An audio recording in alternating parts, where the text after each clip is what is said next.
Hi, and welcome to the 2021-2022 SRAP orientation. My name is Kate Theobald, and I'm the manager of the Office of Undergraduate Research, and I'll be leading you through today's orientation. I want to start with a quick overview of what SRAP is and why we have this program at West Georgia. So SRAP is a student research assistant program, and it allows faculty and staff to employ undergraduates to assist in research and other research-related opportunities within their majors and fields of study. We want students to participate in research and these other educational opportunities to enhance their learning experience, improve their quality of life, advance their research skills, and promote UWG. Undergraduate research is a high-impact practice, and SRAP is a big part of that. The main goal of SRAP is to help diminish attrition rates among underclassmen while also contributing in some significant way to quality of life on campus or to a recognized research project and to promote West Georgia. The big picture for SRAP this year is that the program runs from August of 21 through May of 22. Students cannot work outside of the SRAP year. So those other months, June and July, would fall under a summer SRAP program, which we'll talk more about in a little bit. Please note also that graduating seniors cannot work after graduation. The SRAP dates for students to work will match the dates for all other student assistants on campus. Your project should really be driven by a project outcome. And so we want your project outcome to be something you're thinking about from the very beginning of your project. And it should be a driving force that you and your students are working on throughout the entire academic year. This could be a public presentation at a campus event, submission for publication, submission for presentation at another event, a career experience narrative, or a portfolio of work created during the project. It really depends on the nature of your project and what the student will get out of it for which project outcome you choose. And you can absolutely choose more than one of them. We strongly encourage all SRAP students to present their projects at Scholars Day on April 5th.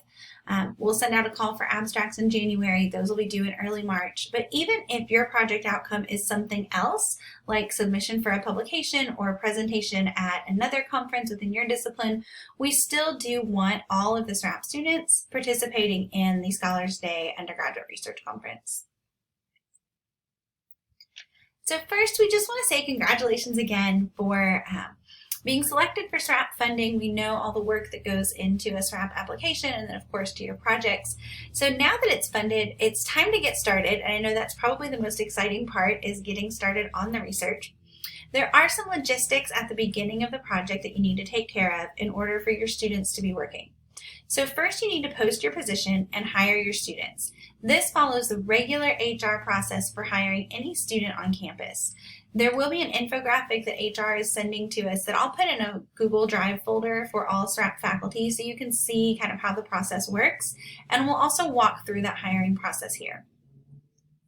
You're allowed to hire any undergraduate student who's eligible to hold a student assistant position. We encourage you to choose a student whose major relates to your project, though you are able to hire whatever student you think is the best fit for working on your SRAP project. We are using the new hiring process through the careers system, so this may be a bit different from what you've done in the past with EPARs and going through our older system at West Georgia. You will submit a student employment job posting form that we'll look at in a moment, but you can't do that until you've received your position number from us. So if you don't have your specific position number for your SRAP project yet, please reach out to Nikki Adair. We'll share her contact information later on in the presentation, and she can get you that position number. It's also very important for you to know that students cannot start working until they've officially been hired and gone through the entire hiring process through HR. Just a quick note about hiring students. If you've not started work on your SRAP project by the end of the fall semester, your funds could be cut. I'm not saying that they necessarily will be cut. Some projects only run in the spring, and we understand that. We'll reach out and have a conversation and figure out what we need to do with your funding, if you're going to use all of it in the spring or if it would be better for you to return some of it. So we won't cut any of your funds without talking to you first, but it is best to hire in the fall so that you can use through all of your SRAP funds. I want to walk quickly through the new hiring process, and you'll have access to these slides and also that infographic from HR, so you don't have to remember all of this, but it is a new process, so I think it's good for you to understand how all of it works. So you'll start with a student employment job posting form that's linked here, and I'm going to switch over to that screen to show you what that form looks like. So this is a student employment job posting form. A couple things you'll want to make sure of as you're posting your job is that the job title includes the word SRAP, so you can do like SRAP dash whatever the title of your project is, or in some other way include SRAP in the job posting title. That will let HR know that they need to route it to us for approval as well. You'll use your position number that you get from Nikki in our office. Again, if you don't have that yet, please do contact us and we'll make sure to get that to you. If you had a SRAP project last year, it should be the same position number. Under job code, make sure that you're selecting Student Research Assistant because that's what our SRAP students are. And then you'll go through all these other parts of the form that will be specific to your position. When it comes to student learning outcomes, you do have to include student learning outcomes and these NACE competencies when you're posting the job. We have written some student learning outcomes or some SLOs for SRAP, and you are welcome to use those. Those will also be in a document in the Google Drive folder with SRAP resources. So you can just copy paste the ones that we've created for SRAP, or you're welcome to write your own if you would like to. And then lastly, this hiring manager is you. So whoever has the SRAP grant and the position number is tied to their name, that's the person that should be listed as the hiring manager on this job posting form. So once you've completed that form and the job post is created, it usually takes a couple days for HR to create that post once you've completed the form, then students can apply for the position. So once students have applied, you'll interview applicants, select the student you want to hire, and then you'll complete the student employment new hire form. So there's two forms, one to post and then one to hire. And we'll look at that form. So for the student employment new hire form, you'll want to use the ID from the job posting. And then under pay rate, you're going to put in the amount of the stipend. SRAP is moving to stipends for the 21-22 year. So this pay rate will be the monthly stipend amount, not an hourly amount. And then under pay type, make sure that you're selecting stipend.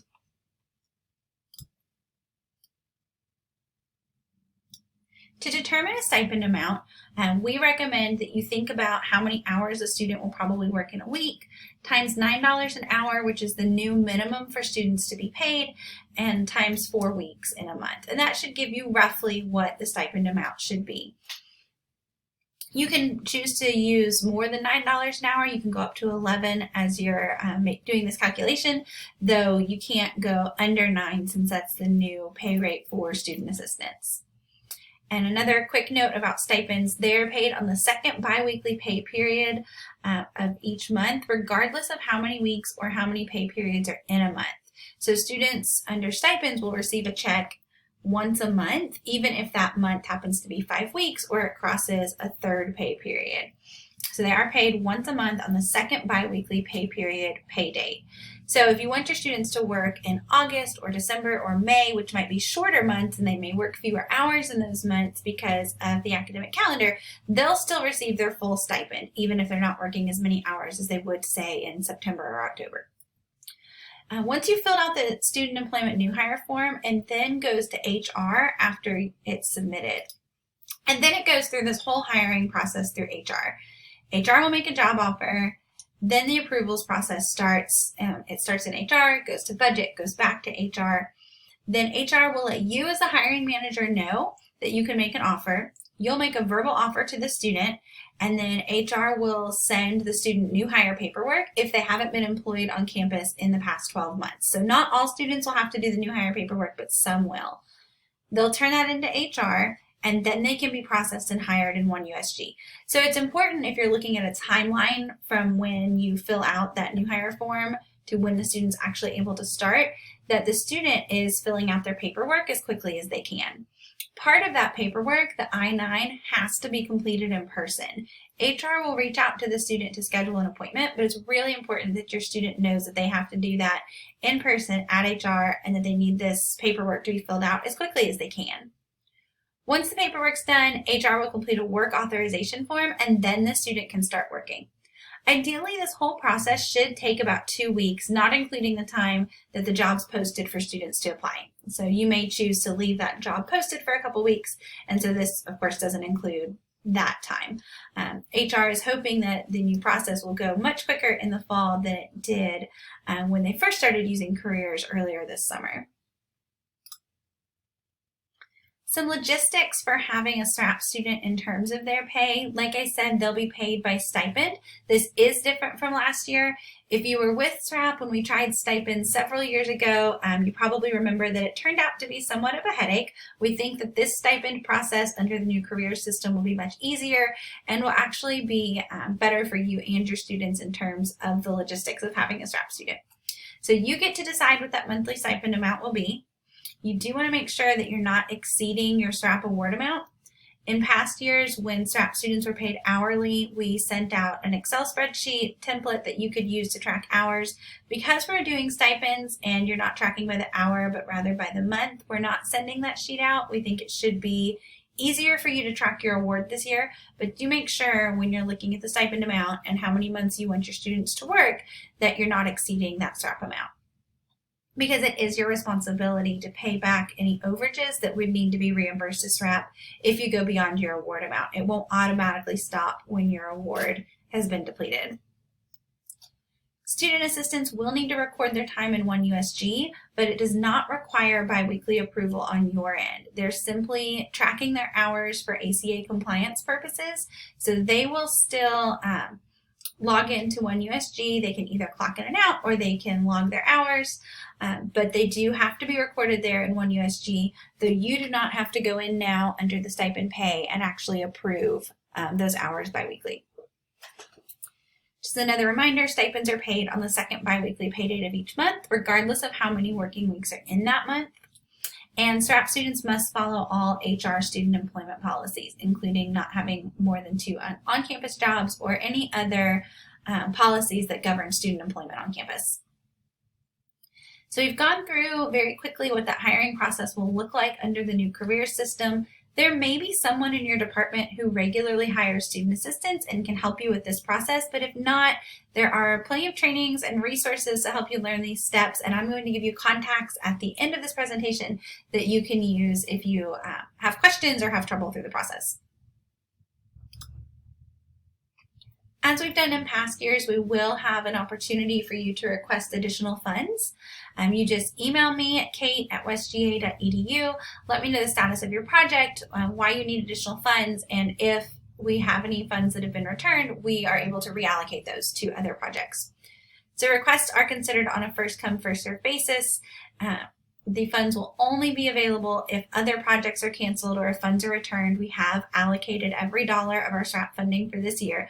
So as of right now, there's not additional funding available, though there may be as other people realize that they need to return funds throughout the year. So if you realize that you're not going to use all of your SRAP funds, as soon as you know that, please let me know so that we can allocate those funds to other projects. We typically do have a waiting list for additional SRAP funds. So if you realize maybe the hiring process took a long time, you weren't able to find a student, or a student left your position, or whatever the reason may be, there's lots of reasons why faculty don't use their entire awards. But as soon as you realize that that's the case, just let us know and we'll be able to give those funds to another project. Returning funds will not impact your future award decisions if it's not something that you're doing year after year after year. There is a possibility, though not a guarantee, that we'll receive more SRAP funding for FY22 than we received initially. If that happens, we will communicate any award increases to you through email. The next part that I want to talk about is what happens when your SRAP student is presenting their work at a conference. It's very exciting. We love to see our SRAP students presenting at conferences, and we do have some funds to help them travel to conferences so that they can present that work. These funds are limited, though we do have funds available for SRAP students, honors students, and just regular UWG students, and we want students to apply for these funds so that they can experience conference presentations. All students, including SRAP, will use the same Student Travel Award application. We've been doing that for a few years now, and so there's no changes to that application process. We will not award any funding outside of this process, so check your email. As we get closer to these application due dates, we will send information out to you and to SRAP students about how to apply for these funds. You can absolutely help your student work on the application, and then we will award funds after each of the application deadlines. So there's 3 deadlines for this academic year. The first is October 15th, and then our biggest deadline is February 18th, and then we have another one April 15th. I say the February deadline is our biggest because that's when we award the majority of the travel funds. We will award some in October if students already know that they're traveling and they've been accepted to present at a conference. They can apply in October, but most students apply in February for conferences that take place in March and April. Students can apply either before they travel, and then we can front as much of the expenses as we can out of their total award amount, or they can apply after they have traveled and we're able to do reimbursements for those expenses up to the amount of their award, as long as their presentation and their travel occurred during the current academic year. We do have some presentation opportunities coming up that we want to share with you. First is the Georgia Undergraduate Research Conference, or GURC. We will be hosting that conference in person here at West Georgia, November 5th and 6th. This is a great opportunity for your students to present at a state level conference right here on campus. It'll be very low cost, if any cost for them. We will issue a call for abstracts shortly after classes start in mid-August, and the submission deadline will be in mid-September. So typically at GURC, students are presenting projects that they worked on in the previous academic year. Though if they do have something from this year that they're ready to present, we would absolutely encourage them to apply. We also have the UWG Scholars Day Undergraduate Research Conference, which happens every April. This year it's on April 5th, 2022. And we strongly encourage, I would even say expect, that all SRAP students present their SRAP projects at the Scholars Day Conference. This is really our chance to showcase the research that happens on campus. And even if students have presented their work already at discipline-specific conferences or at GRC, this is an opportunity for them to share that work also with the people on our own campus. So it's really important that they do so. And also just note that Scholars Day is open to all UWG undergrads, not just SRAP. So if you have other students working on research outside of the SRAP program, we would encourage them to submit an abstract for Scholars Day as well. At the end of the academic year, we will do site visits again. These will occur during the spring semester. We'll start them anytime in the spring semester, so your site visit may not be right at the end of the year. It could be earlier within the spring semester. We haven't yet determined if we'll do those virtually or in person, or if there will be some combination. Last year, of course, site visits were virtual. I know some of our committee members are anxious to get back to in-person visits so that we can really learn more about your projects and talk to your students directly, but we will keep you updated on what that format looks like once we have those details finalized. There's also a progress report or evaluation that you should complete in InfoReady, which is where you applied. There's not much you have to do to think about this. You'll get a link, and then you can just follow the prompts on the link to complete everything in the spring. That progress report will let us know which project outcome you chose and how that turned out, so whether your student presented or published or chose another one of the project outcomes. And like I said, we'll email instructions and reminders in the spring, so there's not anything you need to do for this now. We just want you to remember that it's coming. We will also recognize SRAP students at the Scholars Day Conference in April, which is another reason that it's important that they submit an abstract to present their work at Scholars Day. During the Scholars Day Conference is when SRAP students will be recognized for their work on their projects, so it's important that they are there. And then your department, of course, can choose to recognize SRAP students in additional ways. If you have an award ceremony or a recognition ceremony at the end of the year and you want to recognize SRAP students there, of course you are welcome to do so.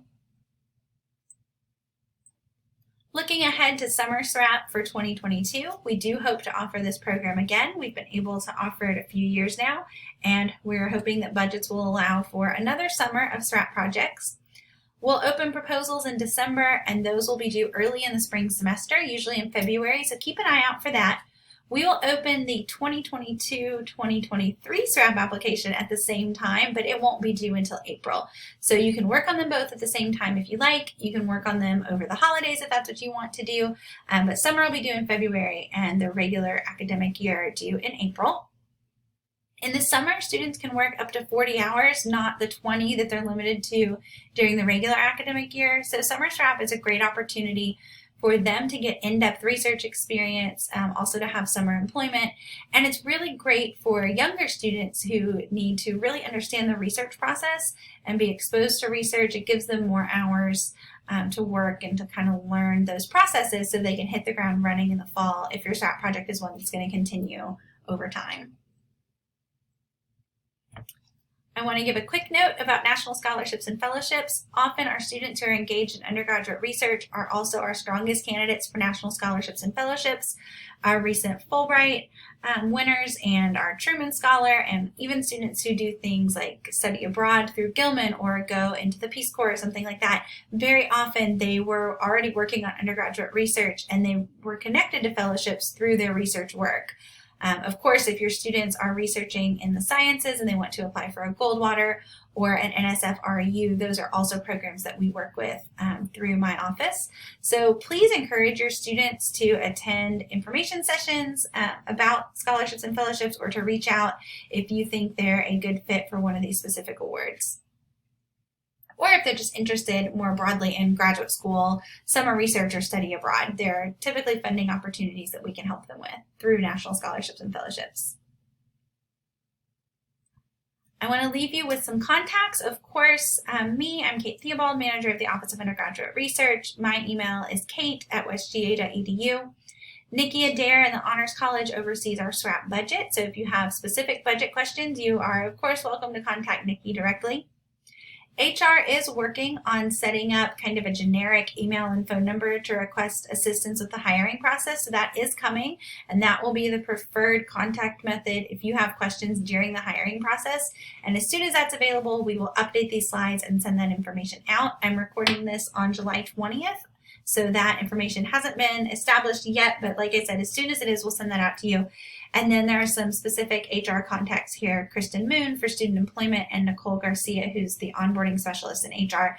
So if you have questions that you think should go directly to them, of course, you are welcome to reach out to them and not go through us. Though you can also send any questions to me or to Nikki, and we will make sure that those questions are in the right hands.